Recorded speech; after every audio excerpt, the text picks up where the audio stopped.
You're listening to The Voice of Russia in London. I'm Daniel Cinna.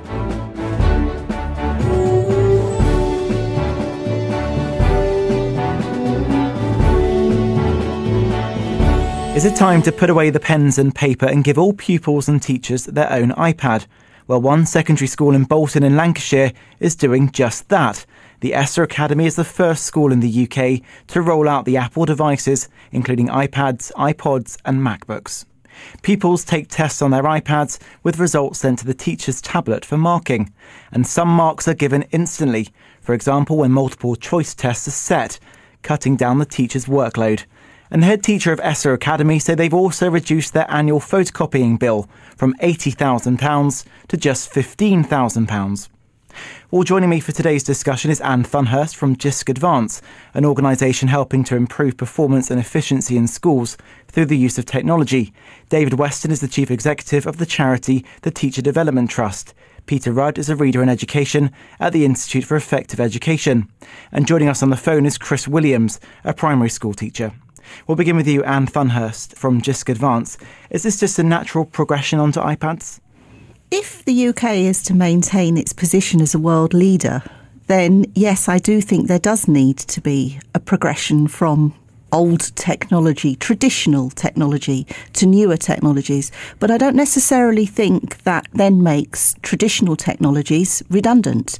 And I'm using the word technologies in traditional terms to mean books. No, I don't think the age of the book is dead. I do think that they have their place in education, but we need to be careful which technology we use and be clear about what we're intending to achieve by the use of that particular technology. David Weston from the Teacher Development Trust, what are your thoughts? Is this just a natural progression like we moved on from slate and the scraper? I'm not necessarily sure it is. I think there are the key elements of education have got to be that you've got to ask children challenging questions. You've got to provide them really effective feedback of how well they're doing. You've got to be able to model what are the right things that they need to do, give them chances to explore new areas and enable really good quality peer discussion. I think you don't have to have an iPad in order to do that. I think sort of the key elements of education are those. So simply saying, oh, well, if we move on to iPad, everything will be better is not necessarily the case. That said, there are some things that you've already mentioned that immediate feedback you can get with technology can improve things.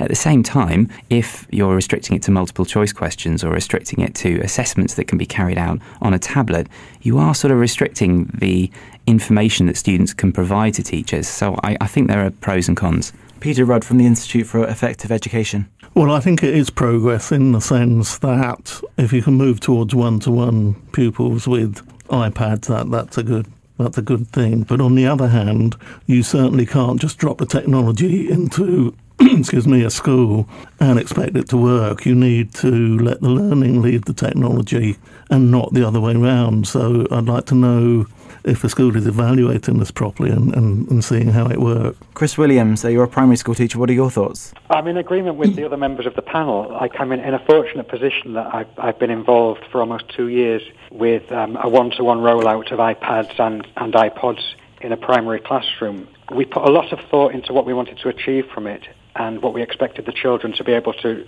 do with the technology. And I would say we've had quite a lot of success in terms of pupil progress and standards, but not simply with the technology. We've found that reading levels have gone up, standards of writing have gone up, speaking and listening progress has increased, and all of this is with traditional means, with pencil and paper, with books, with the technology on the side. So I do believe that if outcomes are clear, if intentions are planned properly, the technology can effectively enhance progress across the curriculum. We've seen a great deal of success that we've been able to report as we've gone along from day one on an internet blog. So we've kind of tracked the progress.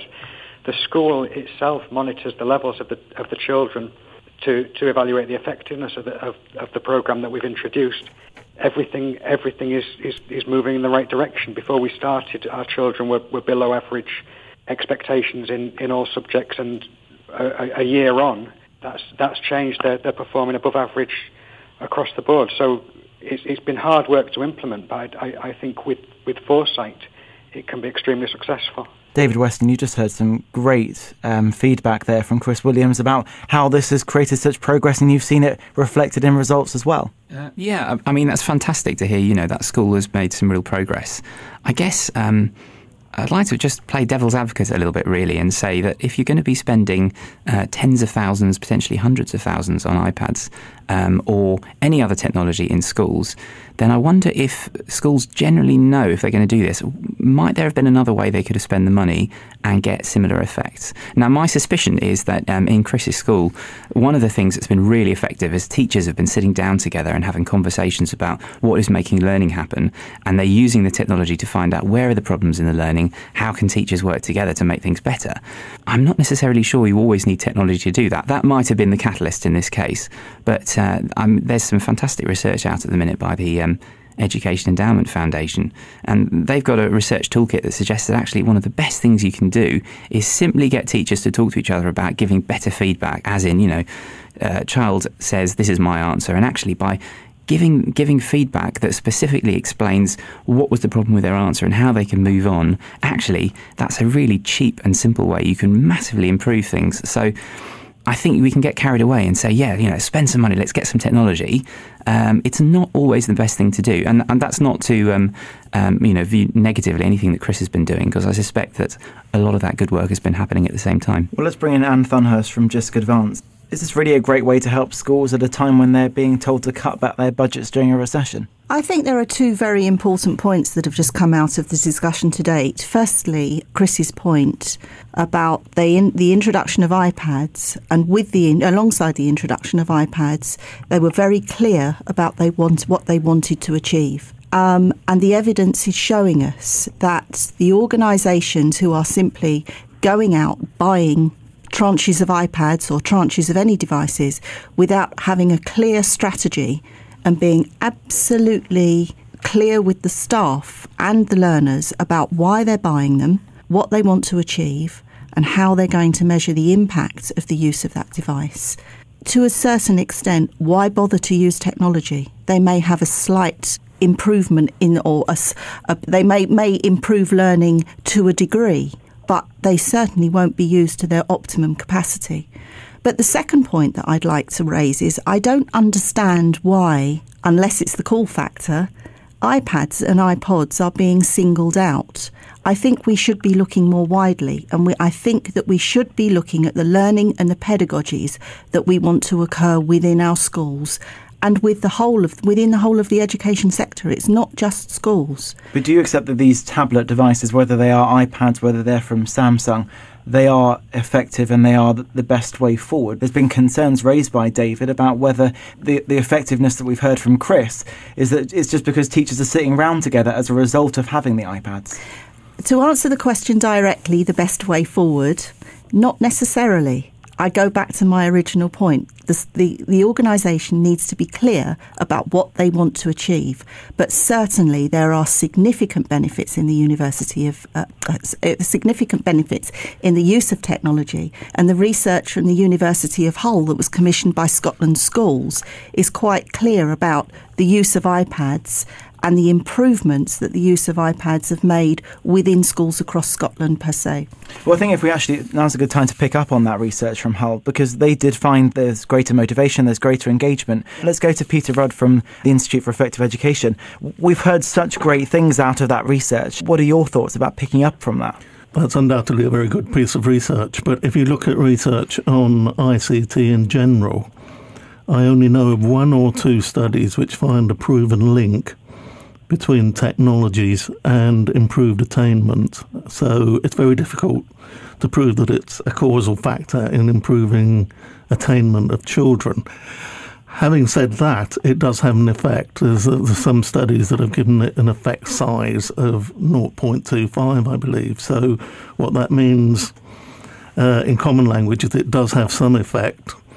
It's more powerful than, for example, the influence of setting homework, but it doesn't have as much effect as teacher style. So it's actually the quality of the teacher which is far more important than the use of technology. That's not to say that technology hasn't got the potential. It really has, and Chris's school is obviously an example of what can be done. You're listening to The Voice of Russia in London. I'm Daniel Cinna. Joining me for today's discussion is Ann Thunhurst from Jisc Advance, an organisation helping to improve performance and efficiency in schools through the use of technology. David Weston is the Chief Executive of the charity, the Teacher Development Trust. Peter Rudd is a Reader in Education at the Institute for Effective Education. And joining us on the phone is Chris Williams, a primary school teacher. Chris Williams, if we go to you, your school has obviously implemented this technology and it's working very well, but we are constantly told that parents need to keep an eye on how long and their kids are on this kind of technology. How have you ensured that kids aren't staring at iPads all day? Well, the issue of the technology and how they use it, we give the children integrated projects where the technology will play a part, and it may be in terms of producing a presentation or some research, but there remains an element of pencil and paper work, of speaking and listening, of practical and creative activities. So we've combined projects together, and really the technology is used as and when required. For instance, one of the things we use to great effect in mathematics is we have a weekly assessment of our children, and areas that come out as being problematic in the assessment, the children use their iPods to access videos, teacher videos, explaining and giving them examples of problems to help them in areas mathematically, multiplication, division problems, etc. And then when that's done, and they've gone through that instruction, and it's back to the textbook and back into the traditional learning. It's like having a teacher by their side, which has been very effective. We've found, because we plan the use, the children don't just simply immerse themselves in the technology. At home, I do suspect things may be different, because there isn't always the same direction given in terms of what the children are expected to do. David Weston from the Teacher Development Trust. We've just heard how Chris sees schools, and his school uses these in tandem. You use textbooks alongside iPads. Some schools won't be doing that. Indeed, the Essa Academy headlined at the beginning of this conversation. They don't. They've replaced everything with iPads. Is that quite worrying for you? It is a little worrying for me. I think one of the things, teachers go into the classroom and then develop a certain set of habits. You've got sort of thousands of bits of information flying at you every minute as a teacher, and you've got to learn to filter that, and you begin to do everything instinctively. You learn through the years of teaching, certain ways of doing things. If someone then comes in and says, right, okay, all the things you're comfortable with doing, all the ways you've developed, we're going to chuck that out the window and you're going to completely use this new system now.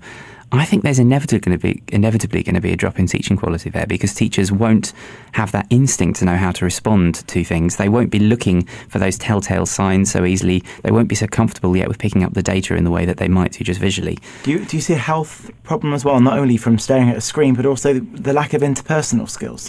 Well, potentially. I mean, I think actually one of the things I notice, even if I just look at my nephews when they're using an iPad, is they talk to each other a lot, potentially argue with each other. But I don't think there's any reason why there shouldn't be interaction while using it, because you can still have one iPad and then people having a discussion around it, or several iPads and people sending work to each other, etc. I think, just to come back to a moment to the point about why iPads and why tablets, for me, I think it's the massive advantage they've got is you click a button and they're on, and they're just there. When you look at the last decade, there was up to £500 million a year being spent on computing equipment in schools, and much of that was on interactive whiteboards. Now, they were very interesting. I mean, I taught for 9 years myself, and it used to be the bane of my life, actually, the interactive whiteboard. I would go into the classroom and go, oh, this is the one which doesn't work very reliably. And I could spend 3 or 4 minutes, if necessary, just trying to get it figured out and getting it calibrated so that when I clicked, actually the mouse appeared in the right area. What I mostly ended up doing was just writing on it the way I would write on a normal board. Now, when you consider the reliability of that, if it takes me 3 minutes, then actually multiply that by 30 kids, then suddenly there's 90 minutes of learning time that are just gone because I've been fiddling around with the equipment. Now, with an iPad, click a button and it's on. So I think there is an advantage with that, and I think that's one of the reasons why people talk about tablets and iPads, and I think that's helpful. But back to your point about, is it a worry? Well, yeah, actually, you've got to give teachers time to change the way they teach. You can't just suddenly go, right, I've been excited about this idea, let's go tech. because all the research on how teachers change their habits shows that it takes hours and hours and hours. I mean, if it takes, the classic figure of 10 years to become an expert, then if you spent 5 years as a teacher, it seems a shame to suddenly go, right, we're going to play a different sport now, effectively. Ann Thunhurst, have you seen that? Obviously, you help schools use technology to increase performance. How easy is it for some teachers to pick up technology? Not everyone is going to be as savvy as others. We support the whole range of education from 5 to 19. And I think that the implementation of technology within any organisation requires core support and it brings me back to my point, it needs to be part of a core strategy. And that strategy needs to recognise that if one is going to receive the maximum return on investment for the use of technology, it can't just be dropped into a classroom and left the staff and learners left to get on with it. Does it take as long as David thought? How long is a piece of string? The advantage of technology is that it can truly personalise learning. It means that we need to reflect on our traditional pedagogical approach and ask if that still fits. Is that still suitable for the new world that we are entering and, more importantly, the learners are entering? We are going to be facing a world that is technology driven, but people still learn differently. They still learn in different ways. Some learners may learn more effectively with technology, with iPads. Others may learn more effectively with books. But I would ask the question, why are we trying to impose a pedagogical model that is changing to the use of technology? Surely this provides us with a platform to look at our whole pedagogical approach and say, OK, we've got technology now. It's another tool in our toolbox. What will it allow us to do that we couldn't do before? Chris Williams, let's get an answer from you. I'm in complete agreement with what Anne has just said. And going back to a point David made earlier about the planned implementation of the technology, we have a very, very strong technology coordinator in school, David Andrews, and he's led the way with the technology, but has put professional development at a centre. So as a staff, like David pointed out, we've put together like a cohesive professional development plan across the school that is allowing the teachers to embrace the incorporation of the technology and have a sense of ownership. So the teachers are learning as they go. In terms of the pedagogy, we would always be striving to find the best way that children can learn anyway, and always have done as teachers. And the technology we've been able to embrace with what works. The biggest success for me, I would say, has been just watching the children grow in terms of their language, in terms of their communication and their independence. The learning that you see, it almost happens on its own now. What do you put in place to stop children from going on inappropriate websites or playing games at school? Well, we do a lot of learning through games. The children make their own games. We use games to support progress in mathematics. There's the Angry Birds game, where the children use the scores to solve place value problems. There's a motorbike racing game where they write stories about the experience. But we're at school and rules are rules. When it's time to not be playing a game, and if a child is caught playing a game, and it does happen, then they will lose access to the technology. We would say, well, that you've lost that privilege for the remainder of the day. It wasn't time to play games. But if I'm sitting in the corner and the teacher's on the opposite side of the room, what's to stop me from going on an inappropriate website or downloading a non-educational game? Well, we've got filters across the school's wireless network, so any inappropriate website or search engine would be blocked. We do tend to check the content of the iPods and what's on the screen across the day. I couldn't guarantee that there's ever been a child that's had a little sneaky play on Temple Run and got away with it. But by and large, the children's activities are so motivating and engaging that they're using the technology for what they're supposed to do. If you were to see it in action and see how the technology is being used, there really isn't time to play games, and probably the activities we're giving them in the classroom are more engaging. You're listening to The Voice of Russia in London. I'm Daniel Cinna. Joining me for today's discussion is Ann Thunhurst from Jisc Advance, an organisation helping to improve performance and efficiency in schools through the use of technology. David Weston is the chief executive of the charity, the Teacher Development Trust. Peter Rudd is a reader in education at the Institute for Effective Education. And joining us on the phone is Chris Williams, a primary school teacher. Peter Rudd from the Institute for Effective Education. Chris Williams saying that obviously this technology is engaging. How do you see this being rolled out in the future? If you go down the negative side, there's a worry you could see a whole hall full of students all sitting behind desks with one teacher at the front. Yes, it's got some very interesting implications for teaching, I think.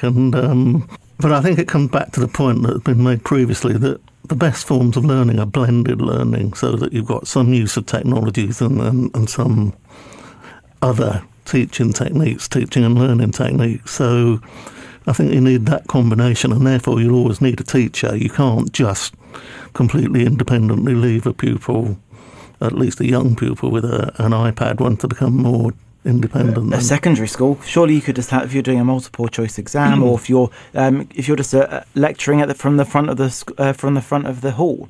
Yes, it doesn't rule out those developments, and instant feedback is a very good thing. That David mentioned that the pupils know immediately how they're doing, and the teacher can monitor the level of achievement of pupils within a lesson, and that kind of initiative is, there are definitely positive things going on. But what I'm saying is, if you're having this large-scale kind of change, it needs change management. It needs core support, which Anne mentioned, but it also needs change management. And to give you an example of that, VLEs, virtual learning environments, were dropped into schools very quickly so that they all had a VLE, but we did a survey at the time, and more than half of teachers didn't know their school had a VLE, so it needed some support to go with it to tell teachers what a VLE is and how they can use it.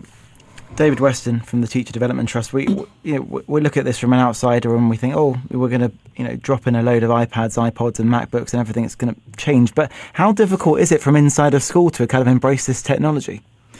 It can be very. Change management, as Pete said, is very difficult. How do you actually create a change in schools? Well, it generally tends to be one person's very excited about it because they have a rationale, because I'm very excited, and that's fine. Unfortunately, not everyone else will have that same rationale. The reason that person wakes up in the morning and gets excited around iPads might not be the same reason that someone else gets up in the morning because they're worried about, children getting fantastically engaged with art, or who want to be really motivated by science, or they've got particular kids with learning difficulties they want to deal with. So when you get the person coming in saying, great, I've got a solution to this problem, someone else says, well, that's not my problem. That's your problem. That's your excitement. And actually, now you're just telling me to change what I do and what I'm excited about. So you have to spend a long time getting buy-in. Going back to what you were asking Chris, could someone be playing around in the corner? Children have always been messing around in the corner. They might have been doodling with bits of paper, or But it's a bit more dangerous if you've got access to the internet, isn't it? Though.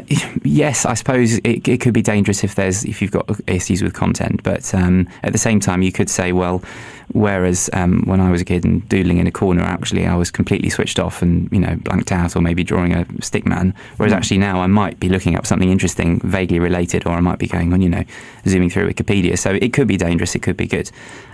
One of the really bad reasons, I think, for using technology in classrooms is to say we're moving into the 21st century and we will be using lots of technology, so we need to use technology. The reason I think that's bad, and this is a controversial point, I know, and not everyone will agree with me, but there are lots of fantastically tech-literate people and programmers and all sorts of people who learned at schools using textbook and paper. And they managed to succeed that perfectly well. In fact, it's one of those points that's made a lot, 21st century jobs and jobs that haven't been invented yet, and we've got to get our young people ready for that. But the education system has always got people ready for jobs that they're, haven't been invented. And somehow we've managed to do it in the past by just teaching them, in rows and pen and paper and so on. So I don't think that's the right reason to choose. I think the right reason is that technology can enable you to do really exciting feedback and interactive things that we were never able to do before. Chris Williams? I completely agree again. I've come out of class this morning and I've been the teacher. My children have needed the teacher.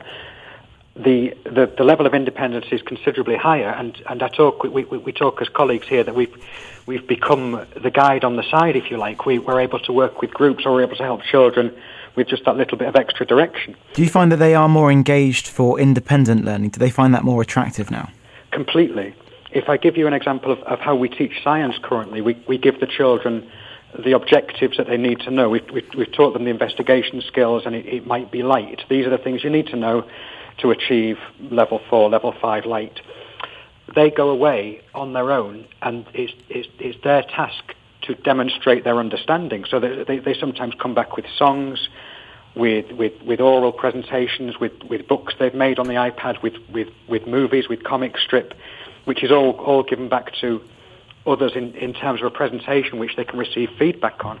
Like this year already, I've been able to assess all of my science group at level 5, which I've never been able to do at this stage in the term before, and that's well above average for a primary school child. I would normally be expecting most of them to achieve level 4, and I put it down to their independent learning, that they've been given the challenge. You need to know this. Off you go and prove it. You've got the tools, and they do need a little bit of support along the way.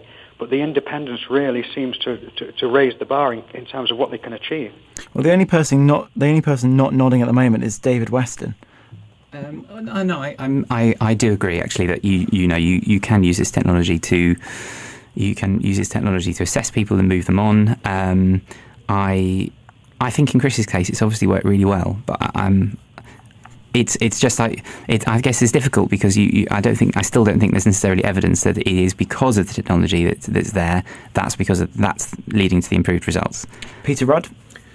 The survey that I mentioned previously of teachers, we also carried out a survey of pupils at the same time, and we asked them a question along the lines of, do you enjoy learning with technology, and do you think it will improve your learning?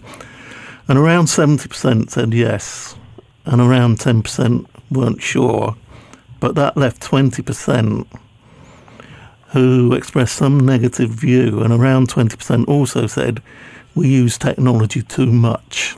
And I think there's a danger of that school in Lancashire coming across that approach. I'm sure they're thinking about how they implement it and what else to do alongside it. And I understand they haven't banned pens. People can still use pens in that school as well as iPads and laptops. So there's a big issue. I think the pupils will tell us if technology's going too far, and it's not the only way to learn. There are many ways to learn. Ann Thunhurst, what about that 20%? My view is that if, despite whether we can prove a causal link or not, if the introduction of technology, whatever it is, makes organisations and staff and students, learners, focus on their strategies, their pedagogy, and that results in improved teaching and results in improved achievement, does it matter if we are getting the improvement, if we are ensuring that our learners are equipped for employability and to take UK PLC forward? Does it really matter if it's technology, or does it really matter if it's a book? People learn in different ways, and if we find the key to unlock how they're learning, surely that's what our education industry is about. Well, I think that's a perfect time to end this discussion. Thank you very much to all of my guests. Ann Thunhurst from Jisc Advance. David Weston is the Chief Executive of the charity, the Teacher Development Trust. Peter Rudd is a Reader in Education at the Institute for Effective Education. And joining us on the phone was Chris Williams, a primary school teacher.